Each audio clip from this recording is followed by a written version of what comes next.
മാർക്കറ്റിൽ നടക്കുന്ന ഒരു പ്രധാനപ്പെട്ട മാനിപ്പുലേറ്റിംഗ് രീതി എന്ന് പറയുന്നത് ഫ്രണ്ട് റണ്ണിങ് എന്ന് പറയുന്ന ഒരു കാര്യമാണ്. ഇത് ടെയിൽ ഗേറ്റിംഗ് എന്നൊക്കെ സാങ്കേതിക ഭാഷയിൽ ഇതറിയപ്പെടുന്നുണ്ട്. നമുക്ക് എന്താണ് ഈ ഫ്രണ്ട് റണ്ണിങ് എന്ന് നോക്കാം.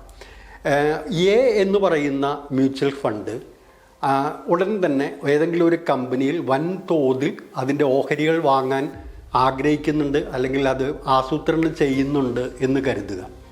അങ്ങനെ വരുമ്പോൾ അതൊരു രഹസ്യമായിട്ടുള്ള ഒരു നിക്ഷേപ രീതിയാണ്. അത് പുറത്ത് പറയാൻ പാടില്ല, അല്ലെങ്കിൽ അങ്ങനെ പുറത്ത് പറയുന്ന ഒരു ഇൻസൈഡർ ട്രേഡിംഗ് പോലെയുള്ള ഒരു പ്രാക്ടീസിലേക്ക്, തെറ്റായ ഒരു പ്രവണതയിലേക്ക് അത് പോകും. അതുകൊണ്ട് അത് പാടില്ല എന്നുള്ളത് ഒരു രീതിയാണ്.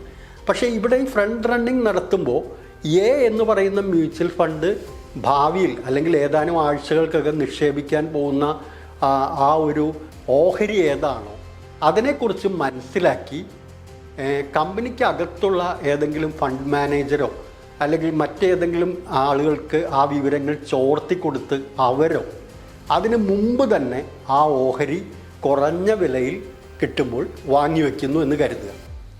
വൻതോതിൽ ഈ മ്യൂച്വൽ ഫണ്ട് അതിലേക്ക് ഫണ്ട് ഇറക്കി ആ ഓഹരി പിന്നീട് വാങ്ങിക്കുമ്പോൾ സംഭവിക്കുന്നത് സ്വാഭാവികമായും ആ ഓഹരിയുടെ വില കുതിച്ചുയരും.